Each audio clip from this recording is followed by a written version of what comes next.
Salve Maria, pessoal, tudo bem com vocês? Hoje eu vou trazer alguns relatos desse santinho super amado pela maioria das pessoas, que é impossível uma pessoa conhecer a história dele e não se tornar devota. O São Padre Pio de Pietrelcina. Alguns fatos.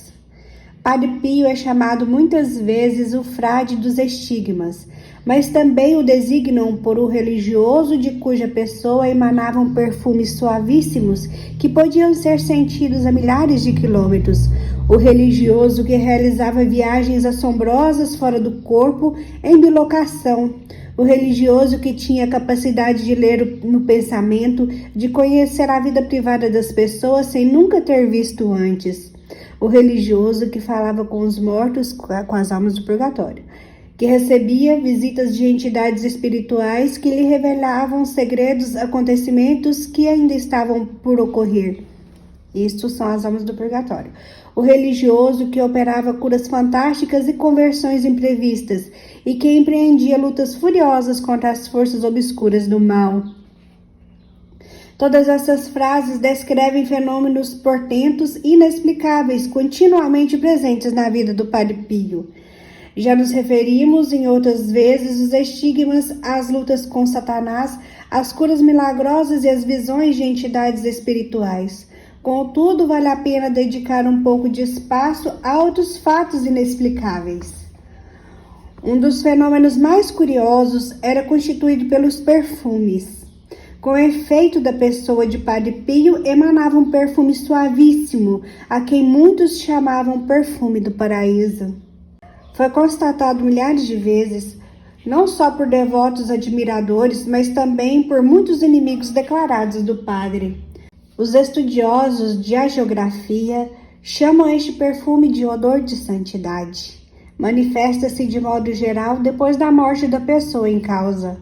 O cadáver do santo emana um eflúvio delicioso, quase como sinal de que as consequências nocivas da decomposição são interrompidas naquele corpo privilegiado. Foi o que aconteceu com Santa Humiliana, a São Domingos, fundador da Ordem dos Dominicanos, a São Pascal, a Santa Rosa de Viterbo, a Santo Afonso Maria de Ligório, a Santa Maria de Pazzi e a muitos outros. Constatou-se ainda que o cadáver de São Casimiro, protetor da Polônia, emitia perfumes intensos, mesmo passando 120 anos após a sua morte. Dr. Giorgio Festa, um médico que nos anos de 1920 estudou os estigmas do padre, referiu no seu relatório um episódio muito significativo. Durante a minha primeira visita ao Padre Pio, escreveu ele, retirei da ferida do seu lado um pano embebido de sangue que levei comigo para análise microscópica. Pessoalmente não senti nenhuma emanação especial. Contudo, um distinto oficial e outras pessoas que ao regressarmos a San Giovanni Rotondo se encontravam no automóvel comigo, embora não soubessem que fechando no estojo eu tinha guardado aquele pano e apesar da intensa ventilação provocada pela grande velocidade do veículo, sentiram muito bem a sua fragrância e garantiram-me que correspondia precisamente ao perfume que emanava com frequência da pessoa do Padre Pio. Tendo chegado a Roma nos dias seguintes e durante um longo período de tempo, o mesmo pano conservado no móvel do meu consultório perfumou tão bem o ambiente que muitas pessoas que vinham consultar-me me perguntavam qual a origem e a razão de tal fragrância. O professor Ramanelli estava certo de que a fonte daquele perfume eram os estigmas. Estou convicto, escreveu ele, que mais do que da pessoa do Padre Pio, o perfume emana o sangue que jorra das suas chagas. Essa convicção aumentava o seu assombro. Aqueles que se ocupam da conservação de carnes de animais sabem que para alcançarem o seu objetivo é necessário sangrá-los bem, sendo precisamente o sangue dentre todos os tecidos orgânicos aquele que mais rapidamente entra em decomposição. O próprio sangue, acabado de brotar das veias de um organismo vivo, não emana perfumes nada agradáveis.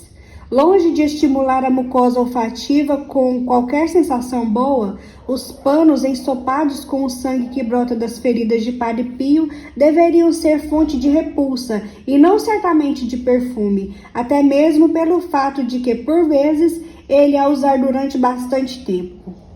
Este fenômeno, na sua simplicidade e na elevada eloquência com que se apresentava ao nosso estudo, é, portanto, contrário a toda a lei natural científica, ultrapassa toda discussão lógica e, para sermos honestos, só podemos constatar a sua realidade. Eram inúmeras as pessoas que, quando se aproximavam de Padre Pio, se apercebiam desse fenômeno. Muitas quiseram deixar um testemunho escrito. Padre Rosário de Alaminuza, durante 3 anos superior do convento dos Capuchinhos, em São Giovanni Rotondo, e, portanto, superior do próprio Padre Pio, escreveu: eu sentia aquele perfume todos os dias, à hora de vésperas, durante cerca de 3 meses seguidos, nos primeiros tempos após a minha chegada em São Giovanni Rotondo. Ao sair da minha cela, contígua à de Padre Pio, sentia vir desta um odor agradável e forte, cujas características não sou capaz de precisar. Por vezes, o perfume emanava da cadeira utilizada por Padre Pio durante a confissão dos homens, outras vezes das suas mãos. Anita Tigini e Radio Emilia, eu não sei se pronuncia assim, são nomes italianos, seguia a viagem a destino a San Giovanni Rotondo. Levava consigo uma fotografia da sua filhinha doente para pedir ao Padre Pio que a abençoasse. No trem Nápoles-Foggia, começou a conversar com outras 5 pessoas, entre as quais o coronel de Messina. Falaram de Padre Pio e, nesse momento, fui envolvida por uma vaga de perfume. Perguntei aos outros 5 se o sentiam, e todos me responderam que não. Pouco depois, todos o sentiram, mas, embora eles o tenham sentido apenas por pouco tempo, eu continuei a senti-lo até depois do evento. A irmã Caterina Cusaniti era superiora do Colégio Santa Maria de Bagheria, Palermo.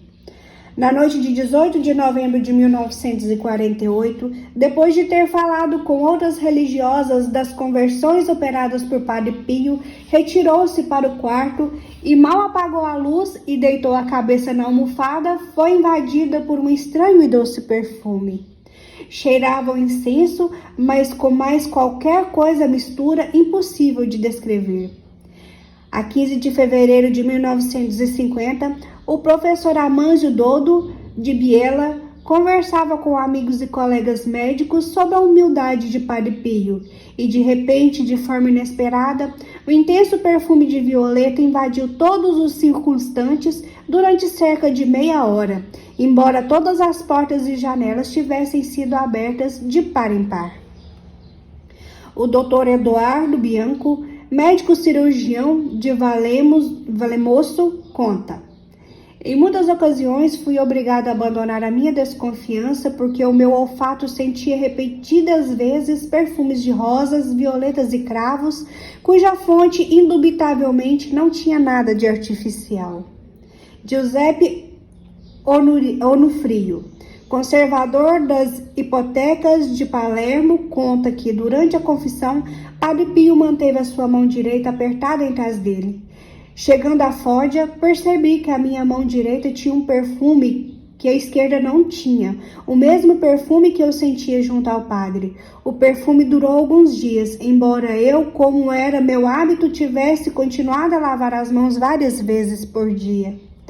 Padre Pio tinha dado ao senhor Onufrio uma penitência com a duração de 2 meses. Durante todo esse período, um perfume idêntico subia-me do peito ao nariz. Era tão suave que me sentia inebriado. Por vezes desaparecia, e então eu tentava sugestionar-me para voltar a senti-lo, mas nada. Quando menos esperava, eis que ele se manifestava de novo.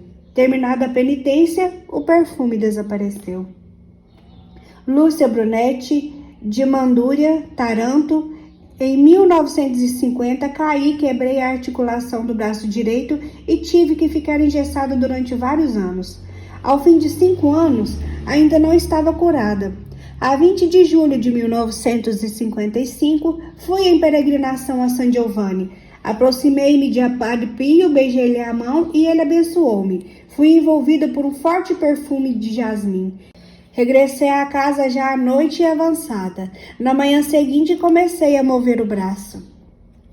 Padre Alberto D'Apolito, confrade e amigo de Padre Pio, foi testemunha de muitos episódios associados ao misterioso perfume. Através daquele perfume, Padre Pio fazia-me sentir a sua presença, mesmo quando estava muito afastado dele, contou-me.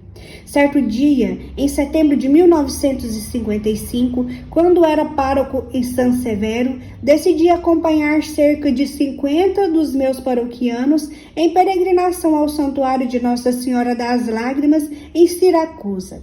Antes da partida, fui cumprimentar Padre Pio. Venha conosco, pedi-lhe. Vão que eu seguirei, respondeu ele. Aquela frase fez-me compreender que nos protegeria durante a viagem. Partimos e foi uma viagem dramática. Aconteceu de tudo. Os peregrinos foram atingidos por dores abdominais, por terem comido com gula excessiva melões aquecidos pelo sol. No caminho entre Caltanissetta e Palermo, em pleno campo durante a noite, o ônibus foi obrigado a parar porque a estrada estava obstruída por pedras e troncos. Frente a cada perigo, invocávamos Padre Pio, e o ônibus era inundado por um perfume maravilhoso, graças ao qual percebíamos como ele nos estava protegendo. Tendo regressado à casa, dirigimos-nos a San Giovanni Rotondo, a fim de agradecer o Padre Pio, e este, ainda antes de lhe termos contado o que tinha acontecido, disse-nos a rir. Fizeram uma bela figura com aqueles melões. E depois, que medo, aquela noite na estrada de Palermo. Também Giovanni Gigliosi, célebre jornalista da rádio italiana, escritor e comediógrafo, no início dos seus encontros com Padre Pio, fez a experiência do misterioso perfume. Ouvi falar do perfume pela primeira vez, imediatamente depois da guerra, por um amigo, Carlo Trabucco, que era jornalista como eu. Falava com tal entusiasmo que até me parecia excessivo. A minha reação, então, era de indiferença e de incredulidade, sobretudo quando meu amigo referia a certos fenômenos, como os perfumes de Padre Pio, que muitos diziam sentir até em lugares bastante afastados do religioso. A dado momento, porém, também eu comecei a ser atingido por esses fatos estranhos. De repente, senti um intenso perfume de violetas em lugares insólitos, onde seria impossível senti-los. O meu pensamento ia logo para Padre Pio, mas eu revoltava-me dizendo a mim próprio que estava sendo vítima de sugestões. Certo dia, o fenômeno verificou-se também enquanto eu estava de férias com minha mulher em Francavilla, Abruzzo.